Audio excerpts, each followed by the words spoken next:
Ang init! Tara, magpalamig muna tayo dito sa bukid. So, ngayong araw, ibibisitahin namin yung pinagmamalaking palayan ng aking pamangkin. Sabi niya kasi, napakaganda raw ng view doon dahil overlooking si Mount Mayon at napaka-presko nga rin daw. Kaya naman, for the go ang mga person. Kasama nga namin si Gabi dahil ayaw talaga magpahuli nito sa kahit anong gala. Dahil super duper init na nga rito sa Bicol, lalo na dito sa Bakakay, kaya talagang naengganyo ang mga person sumama. Talagang napaka-presko nga naman dito guys, bukod sa maraming kahoy, ay may mga sapa pang madadaanan. Tara, lusubin na natin yarn char. Na-inform naman ako ng pamangkin ko na medyo malayo ang aming lalakarin, pero bet ko rin naman yun kasi namimiss ko na yung mga ganitong eksena. Sobrang love ko talaga ang nature. Kayo rin ba? Yung parang bumabalik ako sa pagiging bata. Dahil tuwing summer noon, mahilig kami mag-trek ng mga pinsan ko at maligo sa mga ilog. Sobrang sarap nga ng hangin dito sa gubat. Yung lamig, nakaka-relax talaga, lalo na pag napapadaan kami sa may mga malalaking puno. Ang suwabe ng hangin. May suwabe. Dito nga pala ito located sa Barangay Bongga, Bakakay. Halos kalapit lang ito sa barangay namin. Around 10 minutes ay nandito na kami. Tanghali nga pala kami pumunta dyan, kaya ang tindi talaga ng init. Tipong susunugin pati kaluluwa, char. Yung sapa talaga parang nagyayaya. Sobrang sarap na nga magtampisaw. Ito talaga libreng pool. Why not? Ang linis naman dyan mga mami. Walang basura at napakalinaw ng tubig. May nadaanan nga kami ng mga naglalaba. Dito sa probinsya, makakatipid talaga pag may mga gantong free-flowing water. Pero para yan sa mga di maaarte, kung natatakot pa kayo sa kakahuyan dahil baka lumabas yung killer sa wrong turn, ay hala, wrong turn.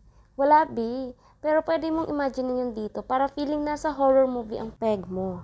Medyo masukal dito guys pero di naman ako natakot kasi may mga bahay-bahay naman kaming nadadaanan. Pag napapadaan kami sa sapa, ini-imagine ko na lumulusong ako sa tubig kung pwede nga lang magbabad dyan kaso wala sa plano. For the lakad nga lang kami ng tuloy-tuloy, sige panindagan natin yan. Ang tagal na yata nung last time na nakapag-trek kami ng mga pinsan ko. Kaya naman feeling hihikain na ang person sa mga oras na yan. Sige, ginusto mo yan eh. So, andito na nga tayo sa unang sapa na tatawiran. Napakasarap nga namnamin at the moment na sumasayad yung pa ako sa tubig. Feeling ko pati yung kaluluwa ko ay napreskuhan na rin charing. Eto talaga yung isa sa mga rason kung bakit napasama ako. Yung sapa at ilog. Tingnan nyo naman, sobrang linis. Napaka-amazing lang dahil kahit El Nino sa Earth, may mga nag-i-exist pa rin na mga tubigan like this. Buti pa dito, sagana sa tubig. Sa barangay kasi namin, lalo na doon sa location namin, ay naghihirap talaga sa tubig. Sana naman matulungan ang aming barangay na maayos yung water system doon, lalo na sa aming purok. So, inabot na nga kami ng ilang minuto na puro lakad lang. Hagardo na nga agad ang person dahil di na masyadong sanay sa lakaran. Kulang sa exercise ba? Pero okay lang yan. Charge to experience naman, di ba? Kaya go lang. Bawal magreklam, girl. May nakita nga pala kung cute na halaman dyan. Basta talaga halaman na papahinto ako dahil napakahilig ko sa mga ito. Yun nga lang, alagain talaga sila. At sa mga oras nga na yan, wala akong ideya kung nasa kalagitnaan na ba kami papunta dun sa palayan na sinasabi ng pamangkin ko. At naisipan ko ngang ibigay kay Gabi yung camera. Kaso mukhang wala sa mood itong maliit na cameraman ko, kaya napapatawa na lang ako. Ang hirap pag walang kasamang cameraman, yung pamangkin ko kasi, siya yung guide kaya di pwedeng humawak ng camera at baka mahulog pa sa may matarik na lugar. Sobrang nai-enjoy din naman ako kahit na medyo nangangalay na talaga yung paa ko sa kakalakad. So ayan, di naman masyadong mainit no ate girl.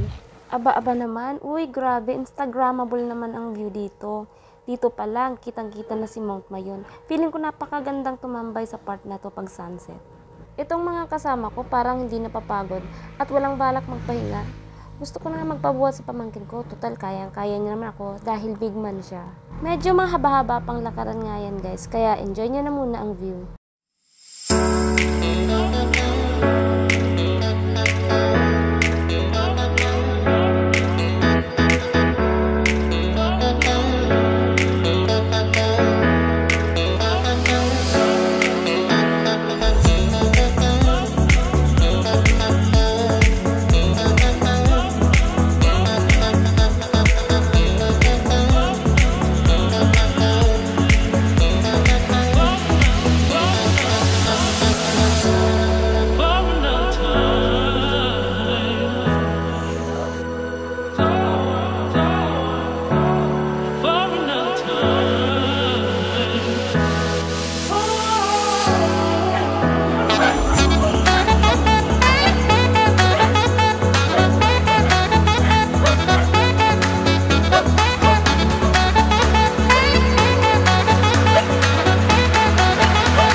talaga ang linis ng tubig dyan at napakalinaw. Ang sarap maligo.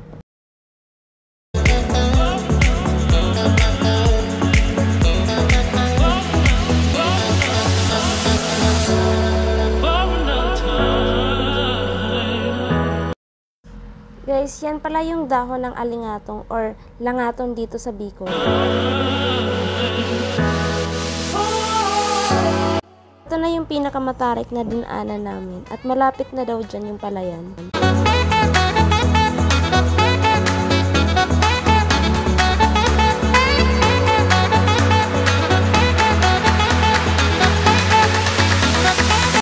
So, eto na pala yun guys. Grabe, ang aliwalas naman talaga. At totoong napakaganda rito. Sobrang picturesque nga naman. Sobrang perfect tambayan habang palubog ang araw. Pero di namin yung pwedeng antayin dahil gagabin kami sa daan.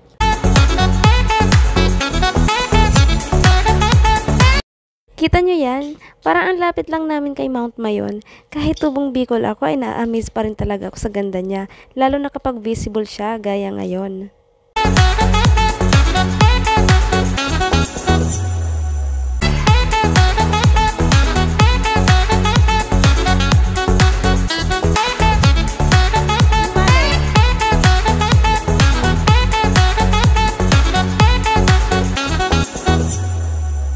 Ito pala yung maliit na kubo na pahingahan tuwing nag-aani ng mga palay. May sadya rin pala dito yung aking pamangkin, yung tatay niya. Kaso wala dito. Kaya naman, naisipan na lang namin na magtambay-tambay muna habang nagpapahinga. Pansin ko nga na may mga pananim pala ditong laing. Ayan, ang lalaki na. Ito kasi ang isa sa mga hilig ng aking bayaw, ang pagtatanim. Habang nagre-relax dito ay nagpicture-picture muna at nag-video-video sa view. Sulit naman yung pagod sa paglalakad dahil worth it yung tanawin. Medyo malapit na palang mag-ani ng mga palay na tanim ni Kuya Noel, kaya may pabigas tayo nito. Yung mamang maliit na kasama namin, Hayan at Pagoda. Ang sarap sa mata yung mga luntian na puno at halaman. Perfect na perfect magmuni-muni dahil sobrang tahimik, malayo sa ingay ng mga sasakyan. At may nakita na naman akong halaman rito, isa sa variety ng hibiscus. Di talaga ako pumayag na walang bit-bit na pananim pa uwi. So, hindi na kami masyadong nagtagal doon sa kubo. Along the way, may kinukuhang prutas pala yung pamangkin ko. At isa raw itong exotic fruit. Pinatikim niya nga sa akin, pero nung una ayaw ko dahil baka nakakalason, char. Pero nung kinain niya naman, napatry na rin ako. Ang asim pala nun, guys. Mas maasim pa kaysa sayo, char. Pero matamis naman daw yun pag violet na. Ibig sabihin, violet ang kulay ng prutas na yun kapag hinog na. First time ko kasi makatikim ng ganong prutas. So, ayan. Tapos na ang ating adventure for today's video. Bye! Thank you for watching.